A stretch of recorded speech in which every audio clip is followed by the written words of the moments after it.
ક્યારે વિચાર્યું છે કે કીબોર્ડ પર બટન દબાવતાની સાથે જ સ્ક્રીન પર અક્ષર કેવી રીતે આવી જાય છે અથવા ફોન પર કોલ આવે એટલે તરત જ રિંગટોન કેવી રીતે વાગવા માંડે છે? વેલ, આ બધા પાછળ એક જબરદસ્ત કોન્સેપ્ટ કામ કરે છે, જેને કહેવાય છે ઇન્ટરપ્ટ્સ. તો આજે આપણે 8051 માઇક્રોકન્ટ્રોલરની દુનિયામાં ડૂબકી મારીશું અને આ ઇન્ટરપ્ટ્સને બરાબર સમજીશું. આ સમજૂતીમાં આપણે 5 ભાગમાં આગળ વધીશું. સૌથી પહેલાં, ઇન્ટરપ્ટ શું છે? પછી એ શા માટે જરૂરી છે? એ પછી 851ના ખાસ 5 ઇન્ટરપ્ટ્સ કયા છે?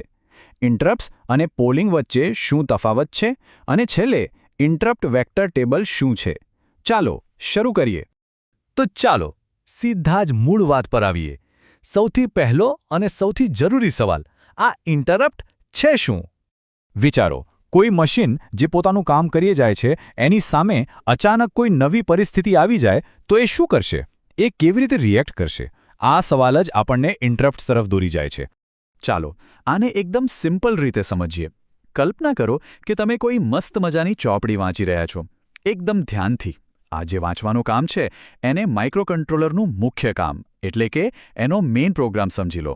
હવે તમે વાંચવામાં એકદમ ખોવાયેલા છો અને અચાનક જ ટ્રિંગ ટ્રિંગ દરવાજાની ઘંટડી વાગે છે. બસ આ જે ઘંટડી વાગીને એ જ છે આપણો ઇન્ટરપ્ટ. એક એવી ઘટના જે તમારું ધ્યાન ખેંચી રહી છે. તો હવે શું થશે? તમે તરત જ ચોપડી બંધ નહીં કરી દો. તમે શું કરશો? જે પેજ પર હતા ત્યાં એક બુકમાર્ક મૂકશો, બરાબર? પછી ઉઠીને દરવાજો ખોલશો, જે પણ કામ હોય એ પતાવશો અને પાછા આવીને બરાબર એ જ જગ્યાએથી એ જ લાઇનથી વાંચવાનું ચાલુ કરશો જ્યાંથી છોડ્યું હતું. માઇક્રોકન્ટ્રોલર બિલકુલ આમ જ કરે છે. ઇન્ટરપ્ટ આવે એટલે એ મુખ્ય કામને પોઝ કરે છે, ઇન્ટરપ્ટનું કામ પતાવે છે અને પછી પાછું પોતાના મુખ્ય કામે લાગી જાય છે. તો ટેકનિકલી કહીએ તો ઇન્ટરપ્ટ એક સિગ્નલ છે, એક એવો સંકેત જે હાર્ડવેર કે સોફ્ટવેર તરફથી પ્રોસેસરને મળે છે અને કહે છે કે હેલો, અત્યારે જે પણ કરી રહ્યા છો એને જરા થોભો. એક વધુ અગત્યનું કામ આવ્યું છે, એના પર તાત્કાલિક ધ્યાન આપો. અને પ્રોસેસર એની વાત માનીને મુખ્ય કામને અટકાવી દે છે.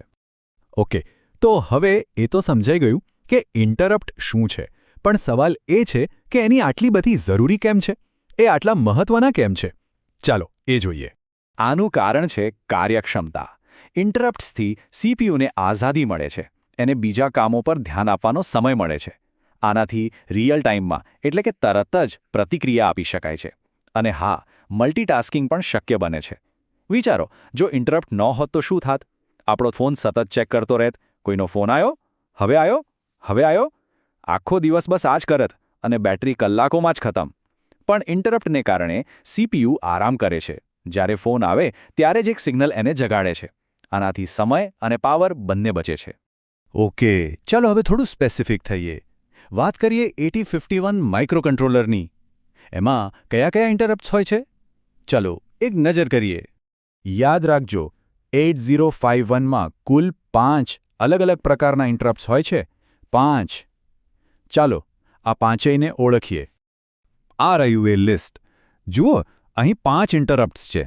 પહેલા 2 છે એક્સટર્નલ ઇન્ટરપ્ટ 0 અને 1, મતલબ કે બહારથી કોઈ સિગ્નલ આવે જેમ કે કોઈ બટન દબાય એના માટે. પછીના 2 છે ટાઈમર ઇન્ટરપ્ટ 0 અને 1, જે કોઈ ચોક્કસ સમય પૂરો થાય ત્યારે એક્ટિવ થાય છે.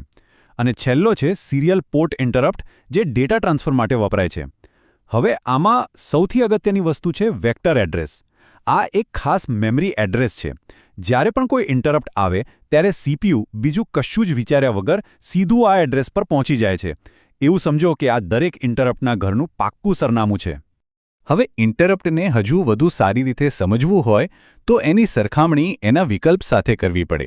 અને એ વિકલ્પ છે પોલિંગ. ચાલો જોઈએ કે આ બંનેમાં શું ફરક છે.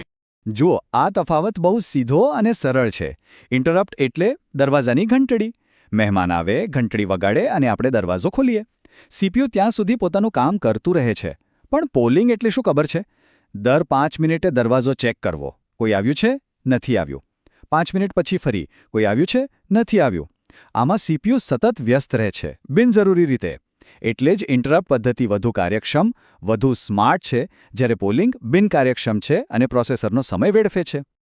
ઓકે, આપણે કહ્યું કે ઇન્ટરપ્ટ આવે એટલે સીપીયુ એક ખાસ એડ્રેસ પર જાય છે.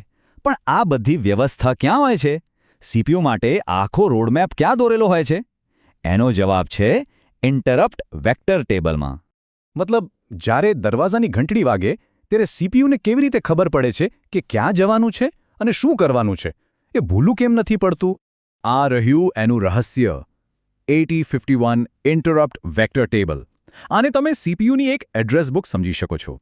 આ ટેબલમાં દરેક ઇન્ટરપ્ટનું નામ અને એની સામે એનું પાક્કું એડ્રેસ લખેલું હોય છે.